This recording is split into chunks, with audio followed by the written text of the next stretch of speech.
Hello po, kumusta po kayo? Again po, si Andrew Cho po ito ng High Pressure Game Farm. Gumawa po tayo ng video para po doon sa mga nagtatanong sa akin about sa vitamins. Napansin ko po na kada na lang po merong naglalabas ng video about sa vitamins. Yun po yung tinatanong palagi ng mga ating mga kaibigan kung paano daw po ang pagbibigay. Palagi po itong nababanggit sa aking video at sa aking live na what is good to them may not be good to us. Kasi po, yung pong mga binabanggit nila, nakagawian na po nila yon at meron po silang kanya-kanyang pamamaraan para mabigay po nila yung mga bitamina na binabanggit nila. Ang problema po dyan, kapag po kasi pinilit natin silang sabayan, tapos nadagdag pa yung ating panggagaya sa kanila. Ang ibig sabihin, na dati na po kayo nagbibigay ng bitamina, tapos komo po na napanood nyo, nadinig nyo na ganun po yung binibigay nila, atin naman po agad gagayahin. Hindi po ganun. Sa totoo lang po, ang pagmamanok po is not all about vitamins. Kailangan po natin talagang paghirapan sila na matutukan at maalagaan ng mabuti. Hindi po sa pamamagitan ng pagbibigay lamang ng bitamina. Kahit po sa ating mga tao, it is not advisable to us na magte-take tayo ng vitamins na hindi po tayo nag-ehersisyo. Kailangan po kung ano po ipapasok natin sa katawan natin, mapapagkain yan o vitamina, kailangan po mapaputok natin yun eh. Kailangan po ma-absorb ng katawan natin yun. Otherwise po, magdudulot po ng hindi maganda para sa ating kalusugan. Ganyan na rin po sa ating mga alaga. As you all yung napapansin po ninyo, no, yung mga may malalaking farm po, kaya po sila umuupa o kumukuha ng maraming tao para po may mag-asikaso sa manok nila. Hindi lamang po basta magbigay ng bitamina. Ang kailangan po talaga is lalo po pag magkokondisyon yung training po ng manok. Yung pong mga vitamins, suporta lang po yan eh. Makakasama pa po nga yan pag dumami.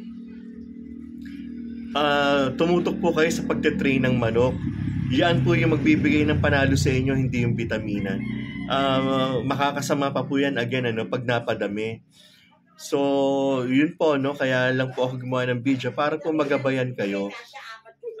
Nangyari na po kasi sa akin yan dati, sa amin, na panayang bigay namin ng bitamina, natutuwa kami kasi ang pupula ng manok, ang pupula ng muka at ng puwet ng manok.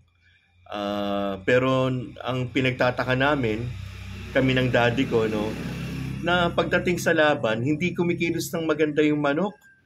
Parang tulala sila, parang walang lakas. As in, pag umangat sila, angat lang talaga, wala na silang magawa. So, magmula nun, inisip kong mabuti, ano kaya ang problema? So, I came to realize I came to conclusion na na-over na po sa vitamins yung aming mga manok. Ang isa sa napansin ko nun, lack of training, too much sa vitamins, too much doon sa oral and injectables, which is not good po talaga. Makwento ko lang din po sa inyo, nung araw, meron din akong kaibigan na nag-aalaga ng manok.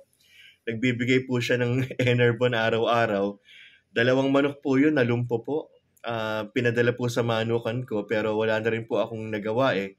Kasi nandyan na po yun, naikarga na po sa katawan ng manok yun.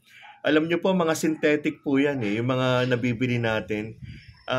Meaning to say, mga chemicals po yan, hindi po yan mga herbal. Kung herbal po, walang problema, wala pong wala pong overdose yan. Pero kapag po synthetic po yung binigay natin, magkakaproblema po talaga yung ating mga alaga.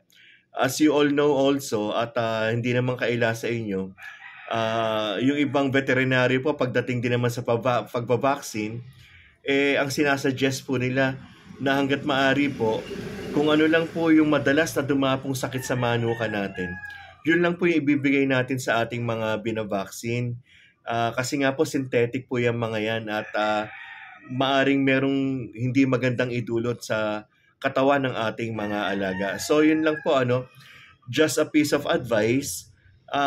Oo nga pala, hanggang sa ngayon po, marami pa po tayong nakikita na na mga manok na hindi ho ganun kalalakas pero itsura ho napakaganda. Isa po sa napansin ko doon yung talaga yung baka na-overdose na po ng vitamin. So, alalay po sa pagbibigay hanggat maaari, stick lang po kayo kung ano po yung binibigay ninyo. Meron po dyan, nagbibigay na ng multivitamins, nagbibigay pa ng B12, tapos meron pang yung sinasabi red cell, tapos nag-i-inject pa sila Sa injection naman meron nakapagtanong sa akin kung pwede daw ba pagsabayin yung B-complex tsaka yung Bexan. Parehas lang po yun Iisa lang po yung B-complex na. Ang pinagkaiba po may folic acid pero ang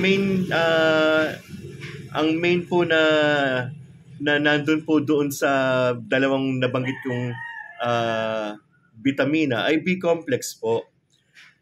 So, hangga't maaari po, iwasan po ninyo yung maraming pagbibigay ng vitamins. Baka masunog po yung atay ng manok natin, mauwi pa po sa kung saan yun. So, hanggang dito na lang po muli ang ating video. So, hanggang sa susunod po. Maraming salamat po. Ito po si Ando Chua ng High Pressure Game Farm.